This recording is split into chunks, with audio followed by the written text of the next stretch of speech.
ये 2011 का क्वेश्चन है, क्वेश्चन नंबर 1 इकोनॉमिक्स पार्ट से। तो इसको आप पढ़ के देख लीजिए, हम इसका सॉल्यूशन करने जा रहे हैं। तो पहले गिवन क्या क्या है वो देख लेते हैं। तो देखिए, कंज्यूमर नंबर है 1 2 3, मीन्स ये कंज्यूमर का फर्स्ट कंज्यूमर, सेकंड कंज्यूमर और ये थर्ड कंज्यूमर है। और वो एक्स के लिए कितना पैसा दे सकता है, पे कर सकता है, विलिंगनेस टू पे, तो वो एक्स के लिए 4 रुपीज दे सकता है। और सेकंड कंज्यूमर है वो एक्स के लिए 3 रुपीज दे सकता है। और थर्ड कंज्यूमर एक्स के लिए वो पे ही नहीं करना चाहता। मीन्स इसका क्या मतलब हुआ, उसे फ्री में मिलेगा तभी एक्स कंज्यूम करेगा, नहीं तो नहीं लेगा। वैसे ही फर्स्ट कंज्यूमर का देखा जाए तो वो वाई के लिए बिल्कुल पे नहीं करना चाहता है। सेकंड कंज्यूमर का देखा जाए तो वो वाई के लिए 3 रुपीज पे कर सकता है। और मैक्सिमम थर्ड जो कंज्यूमर है वो मैक्सिमम 4 रुपीज पे कर सकता है। ठीक है, तो ये मतलब है कि फर्स्ट कंज्यूमर एक्स के लिए कितना पे करना चाहता है और वाई के लिए कितना पे करना चाहता है। तो ये गिवन दे दी गई है। ठीक है, तो अब हम देखते हैं। तो अगर जो हम मान के चलते हैं कि वो प्राइस रखता है 4, क्योंकि आपके क्वेश्चन में दिया हुआ है कि वो प्राइस का डिस्क्रिमिनेशन नहीं कर सकता है। ठीक है, तो अगर प्राइस का डिस्क्रिमिनेशन नहीं कर सकता मतलब वो प्राइस को सेम ही रखना पड़ेगा। तो अगर जो वो मान लीजिए प्राइस को 4 रखता है, हम ऐसा एज्यूम करके मानते हैं कि अगर जो प्राइस को 4, क्योंकि हमें देखना है कि वो उसको प्रॉफिटेबल कहाँ पे रहेगा। तो अगर जो प्राइस 4 रख के देखते हैं तो अगर जो प्राइस 4 होगी तो ये प्रॉफिट का साइन है, ये प्रॉफिट। तो 4 × 1 मीन्स कि एक सिर्फ 4 रुपीज देगा, पे करेगा। उसके बाद वाई, क्योंकि ये तो कितना ये है, ये 3 ही देना चाहता है, एक्स के लिए भी 3 और वाई के लिए भी 3, लेकिन प्राइस क्या है 4 है। तो इसीलिए कंज्यूमर 2 है वो कोई भी यूनिट नहीं लेगा, ना एक्स की यूनिट लेगा ना वाई की यूनिट लेगा। बट जो फर्स्ट कंज्यूमर है वो 4 एक्स की 1 यूनिट ले लेगा। क्यों? क्योंकि उसके बजट में है, वो 4 रुपये पे कर सकता है, तो वो 1 यूनिट एक्स का ले लेगा। वैसे ही वाई का भी क्या करेगा, वाई जाएगा मार्केट में, 4 रुपीज प्राइस है तो वो 4 रुपीज ले लेगा का एक वाई यूनिट ले लेगा, मतलब एक्स 1 यूनिट एक्स का और एक, तो टोटल जो प्रॉफिट होगा वो 8 रुपीज होगा। ठीक है, नेक्स्ट आते हैं। अगर जो प्राइस को 3 रखा जाए तो क्या होगा। तो देखिए, प्राइस को अगर जो 3 रखेंगे ना, तो 3, तो देखिए ये 4 देने को जब तैयार था तो 3, अब प्राइस 3 है तो मतलब तो ये आराम से कंज्यूम कर सकता है। तो ये फिर से बोलेगा ठीक है मुझे तो एक्स कंज्यूम करनी है। फिर अगर सेकंड कंज्यूमर क्या बोलेगा कि ठीक है मुझे भी कंज्यूम करना है, लेकिन सेकंड यहाँ पे क्या करेगा, वो 3 रुपीज होगा। तो उसके बजट में दोनों है, कौन कौन, एक्स भी वो ले सकता है और वाई भी। तो वो क्या बोलेगा कि मुझे एक्स भी चाहिए और वाई भी चाहिए, क्योंकि मेरे बजट में दोनों है। ठीक है, तो इसीलिए यहाँ पे 2 से इंटू हुआ। थर्ड वाले कंज्यूमर के केस में देखेंगे तो वो क्या बोलेगा कि उसको 0 एक्स वो नहीं लेगा। क्यों? क्योंकि वो एक्स के लिए सिर्फ 0 पैसा ही दे सकता है। बट अभी प्राइस क्या है 3 रुपीज है, तो इसीलिए वो एक्स नहीं लेगा, सिर्फ वाई लेगा। तो इसीलिए मैंने सिर्फ एक बार किया।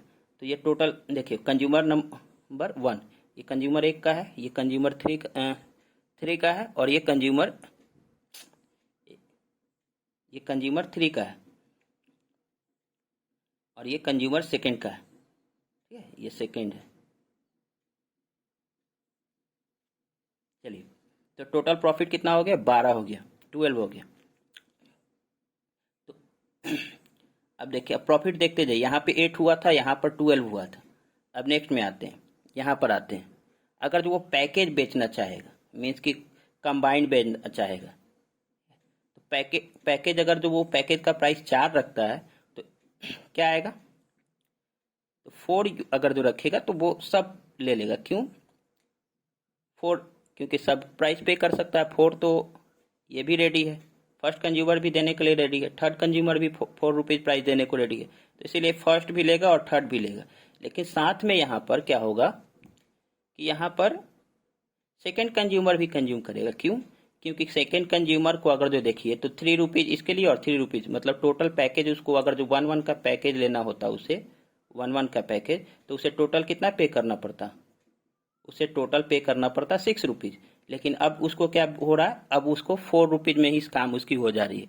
इसीलिए वो क्या करेगा, यहाँ पे भी वो लेना चाहेगा। तो अगर जो पैकेज का प्राइस 4 रखा जाए तो 4 + 4 + 4 तो कितना हो जाएगा, 12 हो जाएगा।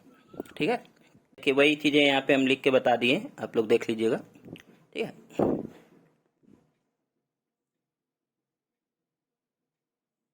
अब देखिए उसके पास दो ऑप्शन था, एक तो वो सेपरेटली सेल कर सकता था या फिर पैकेज में कर सकता था। For a separate selling monopolist कितना चार्ज करेगा, 4 रुपीज चार्ज करेगा। अगर जो सेपरेट बेचना चाहेगा तो वो हमेशा 4 रुपीज चार्ज करेगा। ठीक है,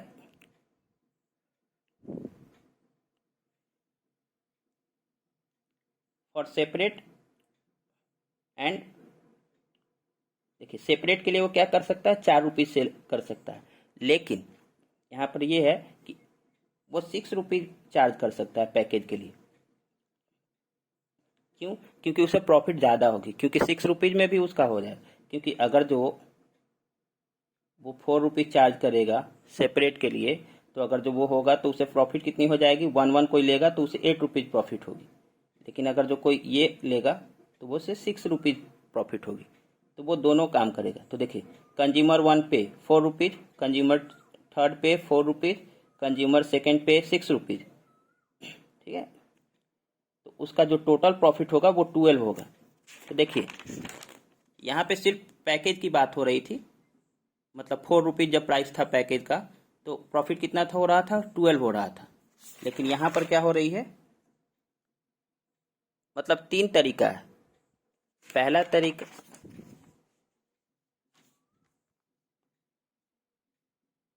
फर्स्ट तरीका क्या था कि वो सेपरेटली पे करता है हर सबका, यहाँ पे सेपरेट का बात हो रहा है, यहाँ पे पैकेज की बात हो रही है।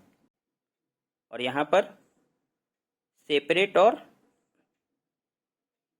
पैकेज दोनों का मतलब कि यहाँ कंबाइन है। ठीक है, मतलब यहाँ सेपरेट में भी बेच रहा है वो, मतलब वो डिवाइड कर दिया कि मेरे पास सेपरेट पैकेज भी है, मतलब सेपरेट से हम सेपरेटली भी बेचते हैं और पैकेज भी बेचते हैं। तो यहाँ पे दोनों ऑप्शन है। तो जब दोनों ऑप्शन वो अपनाता है तो उसे प्रॉफिट 14 रुपीज होती है, मतलब ज़्यादा प्रॉफिट होती है। ठीक है, तो इसीलिए वो क्या करेगा, ये मिक्स्ड स्ट्रेटजी बोलते हैं, मतलब यहाँ सेपरेट भी है और पैकेज भी है, तो ये मिक्स्ड स्ट्रेटजी, तो उसे मिक्स्ड स्ट्रेटजी में ज़्यादा प्रॉफिट होगा, तो इसीलिए वो ये मिक्स्ड स्ट्रेटजी अपनाएगा। ठीक है, होप कि आपको समझ में आया होगा। वीडियो लाइक, अगर जो समझ में आया तो लाइक कर दीजिएगा और सब्सक्राइब कर दीजिएगा।